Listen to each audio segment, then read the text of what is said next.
வணக்கம். பரபரப்பு மீடியா செய்திகளுக்காக நான் நிரோஷன். ஏமனில் இருந்து ஈரானிய ஆதரவு ஹவுதி இயக்கம் தொடர்ந்து ஏவுகணைகள் மற்றும் ஆளற்ற விமானங்களை ஏவுகின்றன. அவற்றில் பெரும்பாலான ஏவுகணைகள் மற்றும் ஆளற்ற விமானங்கள் செங்கடலில் சுட்டு வீழ்த்தப்படுகின்றன. செங்கடலில் வைத்து அவற்றை சுட்டு வீழ்த்துவது செங்கடல் மற்றும் அதன் அருகே உள்ள கடல் பகுதிகளில் உள்ள அமெரிக்க கடற்படை கப்பல்கள்தான். இது எமக்கு தெரிந்த தகவல்தான். ஆனால் அமெரிக்க கடற்படை கப்பல்களில் இருந்து ஏவுகணைகள் மற்றும் ஆளற்ற விமானங்களை எப்படி சுட்டு வீழ்த்துகிறார்கள் என்பது பலருக்கு தெரிந்திருக்காது. அதை இந்த காணொளியில் பார்க்க போகிறோம்.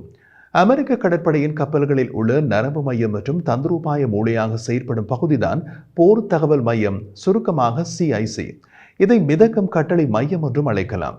இங்கிருந்துதான் ஹவுதி இயக்கத்தின் ஏவுகணை மற்றும் ஆளற்ற விமானங்களை சுட்டு வீழ்த்தும் உத்தரவுகள் பிறப்பிக்கப்படுகின்றன. ஏமனில் ஹவுதி இயக்கத்தின் ஏவுகணை மற்றும் ஆளற்ற விமான தாக்குதல்கள் செங்கடல் மற்றும் ஏடன் வளைகுடாவை குறிவைத்தால் இந்த உயர் தொழில்நுட்ப மிதக்கும் கட்டளை மையங்களும் அவற்றின் கண்காணிப்பு நிலையங்களும் துரிதமாக செயற்படுகின்றன. CICயில் பணிபுரியும் போர் அதிகாரிகளை SWO என்று அழைக்கிறார்கள். ஒரு SWO போர்க்கப்பலின் CICக்குள் இருந்து செயற்படும் போர்க்கட்டளை அதிகாரிகள் தங்கள் கப்பலில் இருந்து வான் இலக்குகளை எதிர்த்து போராடும் போது எதிர்கொள்ளும் உண்மைகளை பற்றி பேசினார். இதில் என்ன காரணிகள் செயற்படுகின்றன, பதட்டமான நேர உணர்திறன் ஈடுபாடுகளின் போது என்ன தவறுகள் ஏற்படலாம் மற்றும் விளைவுகள் பற்றியும் கூறினர். கப்பலுக்குள் ஒளிரும் திரைகள் நிரம்பிய மங்கலான வெளிச்சத்தில் செயற்படும் CICயில் 10 முதல் 20 போர்க்கட்டளை அதிகாரிகள் எந்த நேரத்திலும் கண்காணிப்பில் உள்ளனர். இவர்களுக்கு தலைமை தாங்குபவரை தந்திரோபாய நடவடிக்கை அதிகாரி என்று அழைக்கிறார்கள். சுருக்கமாக TAO தலைமையில் போர்க்கட்டளை அதிகாரிகள் கப்பலை சுற்றியுள்ள பிராந்தியத்தில் உள்ள அனைத்து அச்சுறுத்தல்களையும் இயக்கங்களையும் கண்காணிக்கின்றார்கள். ஒரு CICயின் விமான போர்க்கட்டளை அதிகாரிகள் உள்வரும் ஹவுதி ஏவுகணையை கண்டுவிட்டால் தமது கப்பலுக்கு மட்டுமல்ல, அந்த பகுதியில் உள்ள அமெரிக்க கடற்படையின் பிற கப்பல் போர் அமைப்புகளுக்கு ஏவுகணை ஏவல் உத்தரவுகளை அங்கீகரிக்கலாம். போர் கண்காணிப்பாளர்கள் வானத்தின் மற்ற பகுதிகளை ஸ்கேன் செய்து மின்னணு போர் சமிக்ஞைகளை தொடர்பு படுத்துகின்றனர். மற்ற மேற்பரப்பு கப்பல்களை கண்காணிப்பதோடு நீர்மூழ்கி கப்பல் நடமாட்டங்களையும் பார்க்கிறார்கள். CICகள் பல்வேறு டேட்டா லிங்க் அமைப்புகள், சென்சார் தரவை பகிர்தல் மற்றும் செயல்களை ஒருங்கிணைத்தல் ஆகியவற்றின் மூலம் மற்ற கடற்படை கப்பல்கள் மற்றும் விமானங்களுடன் தொடர்ந்து தொடர்பு கொள்கின்றன. எந்த நேரத்திலும் கப்பலை அதன் மிகவும் உயிர் வாழக்கூடிய அல்லது சாதகமான நிலைக்கு நகர்த்துவதற்கு CIC இதர தரப்புகளுடன் நெருக்கமாக செயற்படுகிறது. இப்போது நீங்கள் திரையில் பார்ப்பது நவீனமயமாக்கப்பட்ட அமெரிக்க கடற்படை கப்பலின் CIC எனப்படும் போர் தகவல் மையம். இது நிறைய தகவல்களை கையாளவும் செயலாக்கம் மற்றும் காட்சி மற்றும் பரப்புதலை கையாளவும் வடிவமைக்கப்பட்டுள்ளது. ஆனால் இங்கு நிறைய விஷயங்கள் நடக்கும்போது விஷயங்களை நேராக வைத்திருக்க அதிக கவனம் தேவை. ஒரு விமானம் தாங்கி கப்பலின் தாக்குதல் குழுவின் பல கப்பல்கள் இருக்கும். அந்த குழுவுக்கான வான் பாதுகாப்பு தளபதியாக ஒரு கப்பல் பணியாற்றும். அந்த கப்பலின் CICயில் இருந்துதான் அனைத்து கப்பல்களுக்கும் ஏவுகணை ஏவல் கட்டளை கொடுக்கப்படுகிறது. இங்குள்ள போர்க்கட்டளை அதிகாரிகள் கம்ப்யூட்டரில் அல்லது ஹெட்செட்களில் தொடர்ந்தும் பேசும் பணியில் இருப்பார்கள். விமானம் தாங்கி கப்பலில் இருந்தும் விமானங்களில் இருந்தும் அவர்களுக்கு வெளிப்புற தகவல் தொடர்பு உள்ளது. CICயில் இருக்கும் ஒருவர் முழுமையாக வான் தொடர்புகளில் இருப்பார். இவர்தான் பொதுவாக விமானங்களுடன் பேசி செக்இன் மற்றும் செக் அவுட் செய்கிறார். இவருக்கு மிக மிக அவதானம் தேவை. காரணம், ஒரே நேரத்தில் வெவ்வேறு விமானங்கள் தொடர்பு கொள்வார்கள். அதனால் இவரது ஹெட்செட் வேறுபட்டு உள்ளது. அந்த ஹெட்செட்டில் ஒரு காதில் ஒரு லைனும் மற்றொரு காதில் மற்றொரு லைனும் உள்ளது. வான் தொடர்புகளை ஒரே நபர் கவனிக்க வேண்டும் என்பதால் இப்படி ஒரு ஏற்பாடு. இப்போது நீங்கள் திரையில் பார்ப்பது கடந்த ஆண்டு ஜூலை 17ஆம் தேதி கடற்படை ஏவுகணை தாங்கி கப்பலான USS கார்னி கப்பலின் போர் தகவல் மையத்தில் பணிபுரியும் போர்க்கட்டளை அதிகாரிகள்.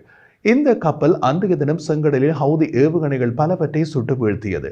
அன்று செங்கடல் போருக்கு முடிவில்லாத விழிப்புணர்வு தேவைப்பட்டது மற்றும் கப்பல் CIC அந்த கடலில் இயங்கும் முழு நேரத்திலும் ஏவுகணைகளை எதிர்கொண்டது. நீங்கள் செங்கடலில் இயங்கினால் கடல் பகுதியில் நுழைந்த தருணத்தில் இருந்து வெளியேறும் வரை அந்த வகையான உயர் அழுத்த சூழ்நிலையை நீங்கள் இயக்குகிறீர்கள் என்று கப்பலில் பணியில் உள்ள SWO கூறினார். அவர் மேலும் தெரிவித்த போது, ஆபரேஷன் இராக் சுதந்திரம் இராணுவ நடவடிக்கையில் நான் இருந்திருக்கிறேன். அது வேறு விதமான போர் முனை. அது போர் கப்பல்களுடன் தொடர்பான போர். ஆனால் இங்கு திறந்த கடல் வர்த்தக கப்பல்களுக்கு எதிரான ஹவுதி ஏவுகணைகளை நாங்கள் எதிர்கொள்வது இதுவே முதல் தடவை. அக்டோபர் 2023 அமெரிக்க கடற்படையின் போர்க்கட்டளை அதிகாரிகள் ஆளற்ற விமானங்கள் மற்றும் ஏவுகணைகளை சுட்டு வீழ்த்துகிறார்கள். அத்துடன் ஈரானிய ஆதரவு ஹவுதிகளால் ஏமனில் இருந்து ஏவப்பட்ட ஆளற்ற படகுகளையும் மூழ்கடித்து வருகின்றனர்.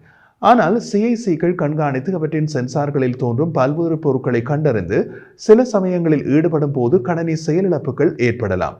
அனுபவமற்ற போர்க்கட்டளை அதிகாரிகள் சில வினாடிகள் முடிவு எடுப்பதில் தடுமாறலாம். அதனால் ஏற்படும் விளைவுகள் தவறுகளாக மாறலாம். கடந்த மாதம் செங்கடலில் அமெரிக்க கடற்படை கப்பல் USS கெட்டிஸ்பர்க் அமெரிக்க கடற்படையின் FA-8 சூப்பர் ஹார்னட் ஜெட் விமானத்தை தவறுதலாக சுட்டு கடலில் வீழ்த்தியது. அது எப்படி நடந்தது என்பது குறித்த விசாரணை தொடர்கின்றது.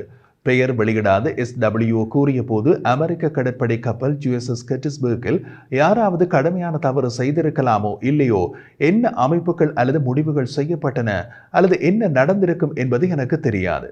ஆனால் அவர்கள் பிஸியாக இருக்கிறார்கள் மற்றும் சில தெளிவற்ற சூழ்நிலையை கையாளுகிறார்கள் என்பது தெரியும் என்றார். அதே நேரத்தில் அந்த SWO செங்கடலில் உள்ள கடற்படை CICகள் மிகவும் சிறப்பாக செயற்பட்டதற்காக பெருமைக்கு தகுதியானவர்கள் என்று கூறினார். அவர் தொடர்ந்து கூறிய போது, கடந்த 50 ஆண்டுகளில் கடற்படை செய்ததை விட கடந்த ஆண்டில் இந்த கப்பல்கள் மிகவும் குறிப்பிடத்தக்க எண்ணிக்கையிலான தாக்குதல்களை செய்துள்ளனர். மேலும் அவர்கள் பெரிய அளவில் அவற்றை சரியாக கையாள்கின்றனர். இருப்பினும் ஹவுதி விமான ஆளற்ற விமான அச்சுறுத்தல்கள் CICகள் நிர்வகிப்பதற்கு சிக்கலான ஒரு பெரிய அடுக்கை சேர்க்கிறது. ஏவுகணை ஏவப்பட்டால் அது என்னவென்று எனக்கு தெரியும். அது ஏமனில் இருந்து வருகிறது, இந்த வேகத்தில் நகர்கிறது, அதை வானத்திலிருந்து வெடிக்கச் செய்யுங்கள் என்று உத்தரவு அனுப்புகிறோம். ஆனால் விமானங்கள் என்று வரும்போதுதான் சிக்கல் ஏற்படுகிறது. காரணம், ரேடார்களை பொறுத்தவரை இந்த ஆளற்ற விமானங்கள் அனைத்தும் விமானங்களைப் போலவே செயற்படுகின்றன. மேலும் பிரச்சனை என்னவென்றால், விமானங்கள் நல்லது அல்லது கெட்டதாக இருக்கலாம். ரேடாரை பார்த்து வித்தியாசத்தை சொல்வது கடினம். இது கருப்பு மற்றும் வெள்ளை அல்ல. உங்களிடம் ஏராளமான சாம்பல் மண்டலங்கள் உள்ளன. சாம்பல் மண்டலம் சந்தேகத்திற்குரியது. அது கருப்பாகவும் இருக்கலாம், வெள்ளையாகவும் இருக்கலாம், ஆனால் சாம்பலாக தெரியும். இது மிகவும் சிக்கலானது. மேலும் இந்த விவரங்களுக்கு மிக உயர்ந்த அறிவாற்றல், கவனம் மற்றும் விழிப்புணர்வு தேவை என்று குறிப்பிட்டார். ஹவுதிகள் மிகவும் மேம்பட்ட அச்சுறுத்தலாக இல்லாவிட்டாலும் ஒரு போர்க்கப்பலின் ரேடார் அல்லது பிற அமைப்புகள் செயலிழக்க அதிக நேரம் எடுக்காது. ஹவுதி போரின் தன்மை ரேடாரில் உள்ள பொருட்களை புரிந்து கொள்வதை கடினமாக்குகிறது. இதுபோன்ற சமயங்களில் TAO அடிக்கடி ஹூக் மற்றும் லோக் செய்து ரேடாரில் பாப்அப் செய்யும் விமான மென்பொருளை பூட்டி அதை அடையாளம் காண வேலை செய்ய வேண்டி இருக்கும். ஆனால் செங்கடலில் ஒரு ஹவுதி ஆளற்ற விமானத்தை CIC கண்காணிக்கும் போது மாறுபட்ட வரம்பில் கண்காணிக்கப்படலாம். ஹவுதி ஆளற்ற விமானம் நட்பு ஜெட் விமானத்தை விட குறைந்த உயரத்தில் பொதுவாக இருக்கும். ஆனால் நட்பு ஜெட் விமானம் கப்பல் மேற்பரப்பில் தரையிறங்க வரும்போது ஹவுதி ஆளற்ற விமானத்தின் உயரத்தில் இருக்கலாம். இது சில நேரங்களில் கண்காணிப்பாளர்கள் அல்லது ரேடார் அமைப்புகளின் தடங்களை மாற்றும், அவர் கூறினார். எனவே எங்களிடம் நன்கு பயிற்சி அளிக்கப்பட்ட நபர்கள் உள்ளனர். இருப்பினும் 2 விமானங்கள் மூலம் நீங்கள் அனைத்தையும் செய்யும் போது அது கடினமாக மாறலாம். நீங்கள் அதை 15 விமானங்களுடன் செய்கிறீர்கள் என்றால் அது மிகவும் கடினம். நீங்கள் அதை 15 விமானங்கள், ஏவுகணைகள் மற்றும் ஆளற்ற விமானங்களுடன் செய்கிறீர்கள் என்றால் அது மிக மிக கடினமானது. சில நேரங்களில் நீங்கள் ஒழுங்கீனத்தை கைவிடுவீர்கள். அப்போது நீங்கள் ஒரு ஏவுகணையை தவறாக ஏவிவிடலாம் என்று அவர் கூறினார்.